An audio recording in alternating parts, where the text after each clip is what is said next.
जब भी महाराष्ट्र के सबसे बड़े शहर की बात होती है तो सबकी जुबान से एक ही नाम आता है और वो है मुंबई। आमची मुंबई, है ना। लेकिन इस चक्कर में हम पुणे को कैसे भूल सकते हैं भाई। पुणे भारत का मॉडर्न शहर और महाराष्ट्र का दूसरा सबसे बड़ा शहर है, जिसे auto company and IT company का हब भी कहा जाता है। अगर आप भारत की संस्कृति और एकता एक साथ देखना चाहते हैं तो आ जाइए पुणे। पुणे का सफर जल्दी कर लीजिए। ये शहर आपको हर तरह से सुख सुविधा से भरा मिलेगा। लोग इसे सदाचार का शहर भी कहते हैं। एक ऐसा शहर जहां की शॉपिंग मॉल, कॉलेज, चौड़ी सड़कें, बड़ी बड़ी सरकारी ऑफिसेज देखकर आपको भारतीय होने पर जरूर गर्व महसूस होगा। चलिए दोस्तों, एक साथ चलते हैं खूबसूरत शहर पुणे के सफर पर। दोस्तों, पुणे भारत के महाराष्ट्र राज्य का एक महत्वपूर्ण शहर है। ये भारत का 6वां सबसे बड़ा और महाराष्ट्र का दूसरा सबसे बड़ा शहर है। पुणे सह्याद्री माउंटेन्स के पूर्व और समुद्र तल से 560 मीटर या 1837 फुट की ऊंचाई पर है। ये शहर महाराष्ट्र के पश्चिम भाग मुला और मुठा इन दो नदियों के किनारे बसा है। भीमा नदी की उपनदियां मुला और मुठा के संगम पर ये शहर बसा है। इसके साथ ही पवाना और इंद्रायणी नदियां पुणे शहर के उत्तर पश्चिम दिशा में बहती हैं। मुंबई के बाद पुणे महाराष्ट्र में सबसे आगे बढ़ा हुआ शहर है। कई नॉमिनेटेड स्कूल्स और कॉलेजेस होने के कारण इस शहर को ऑक्सफोर्ड ऑफ द ईस्ट भी कहा जाता है। पुणे में अनेक टेक्नोलॉजी और ऑटोमोबाइल एंटरप्राइजेस हैं, इसीलिए पुणे भारत का डेट्रॉइट जैसा लगता है। इन सब के अलावा काफी अरसों से पुणे शहर महाराष्ट्र की सांस्कृतिक राजधानी माना जाता है। ऐसा माना जाता है कि इस शहर का नाम पुण्य नगरी से आया है। रिपोर्ट के अनुसार ये शहर 8वीं सदी के सेंचुरी में पुन्नक नाम से जाना जाता था। फिर 11वीं सदी में ये शहर कस्बे पुणे या पुनवड़ी नाम से जाना जाने लगा। मराठा साम्राज्य के दौरान इस शहर को पुणे नाम से बुलाया जाने लगा और बाद में ब्रिटिश ने उसे पूना शब्द का इस्तेमाल करना शुरू किया, लेकिन आखिरी में ऑफिशियली शहर को पुणे नाम से ही जानने लगे।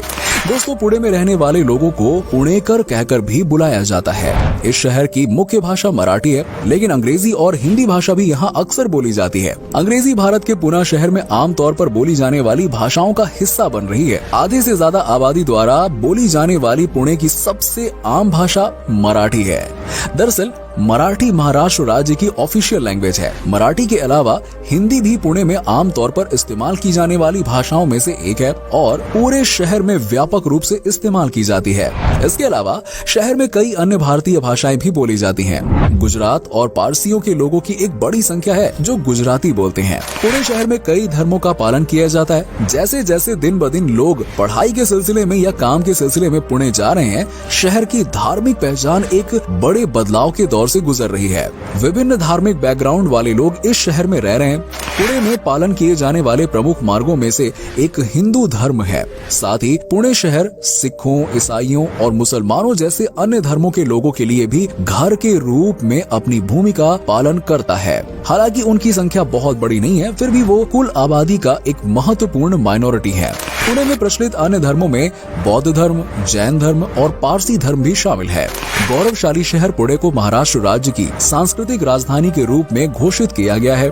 शहर का एक समृद्ध अतीत है जो 1600 साल से भी अधिक पुराना है और इसकी जड़ें गहरी हैं, जिसे यहाँ मनाए जाने वाले विभिन्न क्षेत्रीय और राष्ट्रीय त्योहारों में देखा जा सकता है। पुणे के लोग विभिन्न त्योहारों जैसे कि गुड़ी पड़वा, गणेश चतुर्थी, शिवाजी महाराज जयंती, दिवाली जैसे त्योहारों को बड़े जोरों शोरों से मनाते हैं। एक बात और जो पुणे में रहने वाले सभी लोगों के लिए समान है, वो है उनकी कभी न मरने की भावना। जी हाँ, एजुकेशनल बैकग्राउंड और उनकी इकोनॉमिकल बैकग्राउंड या फिर उनका धर्म जो भी हो, वो जीवन को पूरी तरह से जीना जानते हैं। यहाँ हर इंसान खुद का आनंद लेने का एक तरीका ढूंढ लेता है और शहर भी इन सभी की जरूरतों को पूरा करता है। पुणे के लोग कला और शिल्प, संगीत और आध्यात्मिकता में भी बहुत रुचि रखते हैं। पुणे में बड़ी संख्या में सॉफ्टवेयर कंपनीज के साथ साथ देश के कुछ बेहतरीन प्रोफेशनल इंस्टीट्यूशन ने ब्रांचेस खोली हैं। इसके कारण देश के साथ साथ दुनिया के अन्य हिस्सों से लोगों का एक बड़ा स्रोत बहा है। जैसे जैसे शहर को कॉस्मोपॉलिटन कैरेक्टर मिल रहा है, वैसे वैसे इसकी संस्कृति में भी कुछ बदलाव आने लगा है।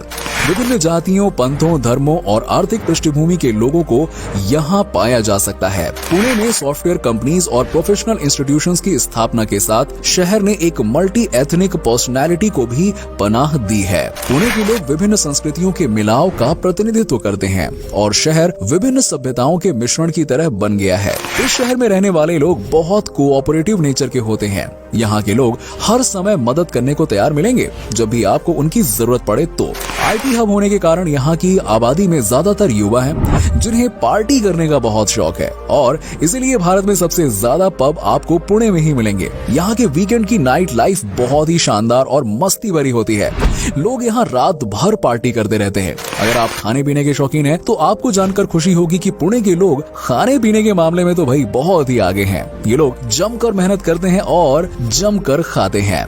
पुणे की खान पान की बात करें तो यहाँ पर आपको वड़ा पाव, साबुदाना वड़ा, पाव भाजी, दाबेली, पराठा, मोमो बहुत ही मजेदार और स्वाद से भरपूर खाना मिलेगा। पुणे की लोकल कुजीन्स में आपको नारियल और लहसुन के स्वाद को बरकरार रखते हैं। वहीं इसमें बड़ी मात्रा में हरी मिर्च का इस्तेमाल किया जाता है जिससे डिश काफी तीखी होती है। पुणे के पारंपरिक भोजन में मेन कोर्स में ज्वार और बाजरा से बने कई स्वादिष्ट खाने की चीजें शामिल हैं। अगर आप शहर घूमने का प्लान कर रहे हैं तो शहर की खास मिठाइयों का स्वाद लेना बिल्कुल ना भूलें, खासकर भाखरवाड़ी और पेड़ा। क्या आपको पता है कि इंडिया में सबसे ज्यादा 2 व्हीलर्स पुणे में है, क्योंकि ये शहर आर्थिक रूप से काफी आगे बढ़ चुका है और इसीलिए यहाँ गाड़ियों की संख्या भी काफी ज्यादा देखने को मिलती है। दोस्तों, 17वीं शताब्दी में ये शहर निजाम शाही, आदिल शाही, मुगल जैसे कई सारे राजवंशों का अंग रहा।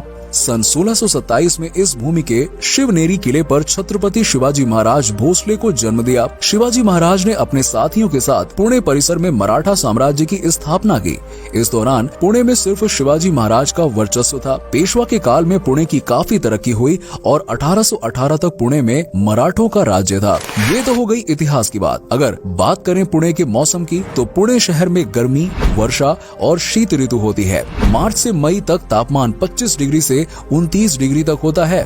मई महीने में बारिश शुरू होती है और जून के महीने में अरब सागर से मानसून की हवाएं शुरू होती हैं। पुणे में जुलाई महीने में सबसे ज्यादा बारिश होती है। मानसून के बाद अक्टूबर महीने में दिन में तापमान बढ़ता है मगर रात को ठंड होती है और नवंबर से फरवरी तक सर्दी रहती है। ये पुणे जाने के लिए सबसे बढ़िया समय है। पुणे शहर में लगभग सभी विषयों के उच्च शिक्षण की सुविधा मौजूद है। पुणे में इंजीनियरिंग कॉलेजेस और मैनेजमेंट इंस्टीट्यूट्स की संख्या बहुत ज्यादा है, जिससे भारत ही नहीं विदेशों से भी स्टूडेंट्स यहाँ आते हैं पढ़ने के लिए। इसीलिए पुणे को पूरब का ऑक्सफोर्ड भी कहा जाता है। साथ ही इस शहर में कई बड़े बड़े इंस्टीट्यूशनल लेवल के टीचिंग इंस्टीट्यूट्स भी हैं। साथ ही पुणे फिल्म इंस्टीट्यूट भी काफी प्रसिद्ध है, जहाँ से कई बड़े बड़े आर्टिस्टों ने अपने करियर की शुरुआत की।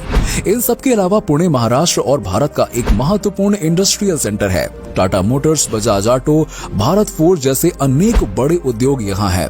1990 के दशक में इन्फोसिस, टाटा कंसल्टेंसी सर्विसेज और विप्रो, IBM जैसे प्रसिद्ध कंपनीज ने पुणे में अपने सेंटर्स खोले और शहर को भारत का एक प्रमुख टेक्नोलॉजी इंडस्ट्री सेंटर के रूप में विकसित होने में मदद की। साथ ही पुणे में दुनिया की पहली मिलिट्री एकेडमी भी स्थित है, जहां डिफेंस के 3 फोर्सेस, आर्मी, नेवी और एयर फोर्स को एक साथ प्रशिक्षित किया जाता है। पुणे में स्थित यारेवाड़ा सेंट्रल जेल भारत की सबसे बड़ी जेलों में से एक है। इमरजेंसी के दौरान इसका इस्तेमाल इंदिरा गांधी ने कई सरकारी विरोधियों को रखने के लिए किया था। इस ऐतिहासिक स्थान में महात्मा गांधी सहित कई राष्ट्रीय स्वतंत्रता सेनानियों को रखा गया था और कई साल पहले संजय दत्त ने भी इसी जेल में अपनी सजा पूरी की थी। रिपोर्ट्स के अनुसार बैडमिंटन खेल का जन्म पुणे शहर में ब्रिटिश अधिकारियों द्वारा किया गया था, जो पुणे में तैनात थे, जिन्हें तब पूना कहा जाता था। बैडमिंटन की प्रसिद्धि पुणे से ही बढ़ी थी और अब ये भारत के सबसे ज्यादा पसंद किए जाने वाले खेलों में से एक है।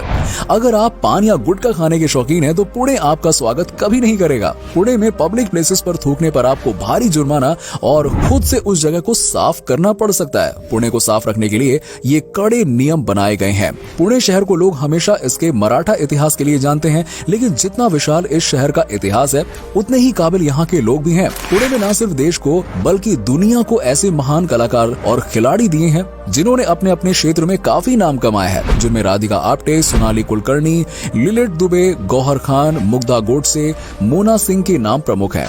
इसके साथ ही भारतीय स्वतंत्रता संग्राम में पुणे के नेताओं और समाज सुधारकों ने महत्वपूर्ण योगदान दिया। लोकमान्य तिलक और सावरकर जैसे नेताओं के कारण पुणे देश के नक्शे पर अपने महत्व को दर्शाता रहा। दोस्तों, ये था खूबसूरत शहर पुणे। उम्मीद करता हूँ कि आपको हमारा ये एपिसोड पसंद आया होगा। नीचे हमें कमेंट करके जरूर बताएं कि आज की वीडियो में आपको पुणे की कौन कौन सी बात सबसे अच्छी लगी। आप में से अगर कोई पुणे से है तो हमें जरूर बताइएगा। वैसे क्या आप कभी पुणे गए हो, और अगर गए हो तो आपका एक्सपीरियंस कैसा रहा, ये भी हमारे साथ जरूर शेयर कीजिएगा।